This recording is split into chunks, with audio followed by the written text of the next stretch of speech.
Halo semuanya, video kali ini merupakan video pemenuhan dari tugas mata kuliah Perancangan Ruang Dalam, Program Studi Arsitektur, Fakultas Teknik dan Perencanaan, Universitas Warmadewa. Pada video kali ini akan membahas mengenai adaptive reuse. Apa itu adaptive reuse akan kita bahas berikut ini. Mari kita langsung menuju ke slide pembahasan.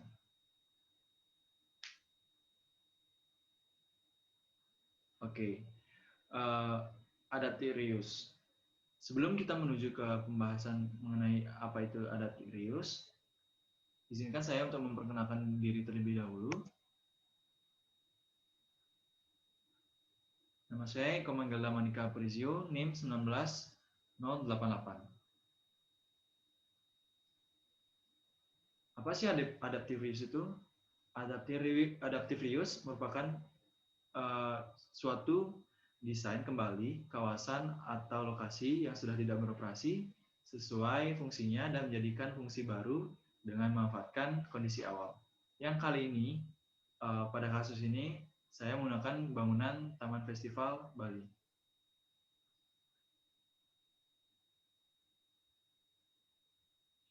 Oke, pada pembahasan kali ini akan dibagi menjadi 3 bagian. Yang pertama ada konsep, studi kasus, dan moodboard. Fungsi dari bangunan ini akan bertransformasi yang awalnya itu merupakan bangunan dengan fungsi hiburan akan berubah menjadi fungsi coworking space. Dengan memanfaatkan 3 bagian utama ini akan menjelaskan lebih lanjut mengenai fungsi dengan desain yang baru. Kita langsung masuk ke konsep dan tema. Taman Festival Bali yang berlokasi di dekat pantai Padanggala dengan luas mencapai 8,98 hektar ini dulunya merupakan salah satu tempat hiburan megah dan mewah di Bali. Dengan melihat existing bangunan, yang dimana existing bangunannya terlihat megah, mewah, masif, dan besar, saya memutuskan untuk mengusung tema industrial sebagai tema desain bangunan dan recycle furniture sebagai konsep bangunan. Mengapa ini bisa terjadi? Karena bangunan ini memiliki material yang bisa diekspos dan dieksplor lebih lanjut. Karena material-material ini berpotensi untuk menjadi daya tarik dari ciri khas bangunan ini. Ini yang menyebabkan atau mendasari saya memilih tema industrial, karena pada tema industrial, existing dari bangunannya ini bisa dieksplor atau diekspos lebih lanjut. Setelah mengetahui atau memilih tema dan konsep, saya mencoba untuk mencari referensi dari studi kasus bangunan-bangunan yang sudah melalui fase adaptive reuse dengan memiliki fungsi yang sama, yaitu coworking space. Studi kasus yang saya pilih adalah bangunan dengan bernama Gua Tikui. Ini bangunan dengan luasan 722 square meter. Bangunan ini dirancang oleh Studio Temporal berlokasi di kota Anahuac, Meksiko, dengan memanfaatkan bangunan bekas pabrik menjadi coworking space. Jadi coworking space ini merupakan sesuai dengan namanya, ini merupakan suatu kawasan atau suatu himpunan yang mengakomodasi orang-orang yang ingin melakukan pekerjaannya bekerja di luar kantor. Bangunan ini akan mengakomodir tempat sebagai wadah dari orang-orang ini yang memiliki atau tidak berkecukupan dalam memenuhi fasilitas pekerjaannya.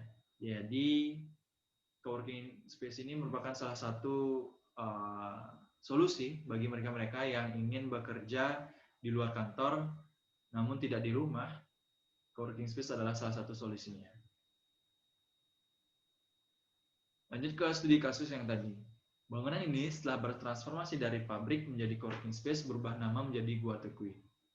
arsitek Meksiko Estudio Atemporal merancang Adaptive Reuse Project yang memanfaatkan atap gigir gergaji yang ada dan langit-langit tinggi untuk menciptakan ruang yang lapang dan dipenuhi cahaya. Warna cerah, permukaan kayu, dan tanaman hijau yang melimpah sangat membantu dalam memperhalus tampilan berat kolom beton dan balok kayu. Nah, ini yang saya mention di awal tadi. Bagaimana arsitek Meksiko ini dapat mengekspos atau mengeksplor lebih lanjut mengenai existing bangunan yang sudah ada, seperti kolom beton dan balok kayu ini, dimanfaatkan menjadi salah satu bagian dari rancangan baru.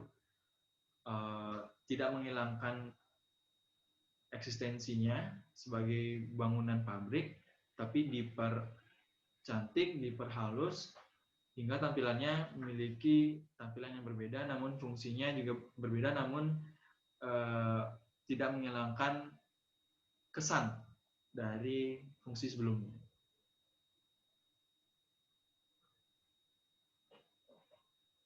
Setelah melihat dari studi kasus dan tema konsep yang saya pilih, saya memutuskan untuk menggunakan beberapa color combination, yaitu ada 3 warna yang menjadi warna utama atau penunjang dari keseluruhan bangunan. Yang pertama ada warna coklat, yang kedua ada warna abu-abu, dan yang ketiga ada warna putih.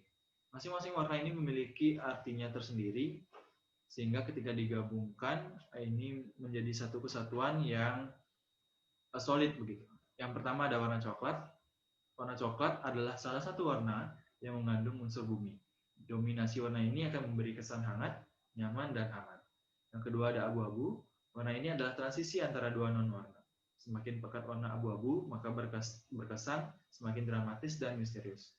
Yang ketiga ada putih. Warna putih memberi kesan kebebasan dan keterbukaan.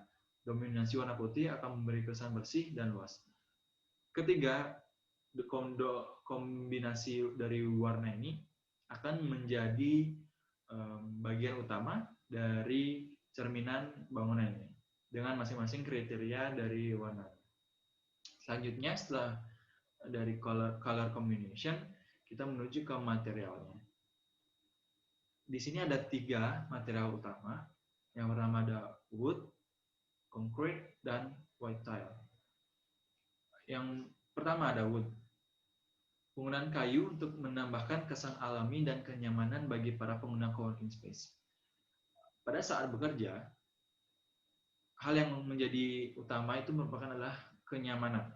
Kenyamanan dari pekerja ketika melakukan pekerjaannya, hal yang menjadi utama adalah kenyamanan.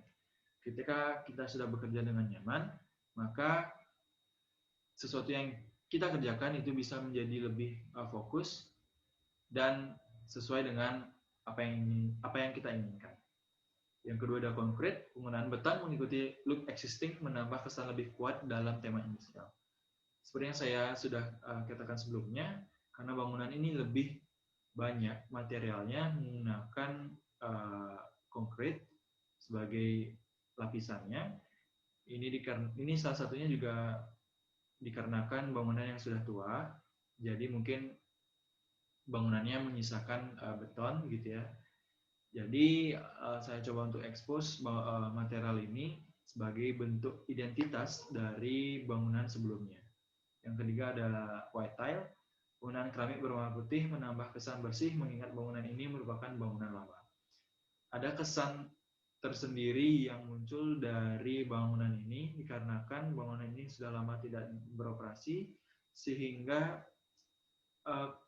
kesan bangunan terlihat lebih kumuh atau kotor. Jadi menambah warna putih dengan penggunaan material keramik ini akan menjadi solusi untuk membuat bangunan terlihat lebih bersih. Oke, sekian dari presentasi dari saya mengenai pembahasan adaptive reuse. Tiga bagian ini merupakan bagian-bagian utama yang nantinya akan dikembangkan kembali menjadi keseluruhan dari bagian-bagian perancangan ruang dalam. khususnya pada konsep adaptive reuse. Sekian presentasi dari saya. Terima kasih buat kalian yang sudah menonton video ini. Dadah.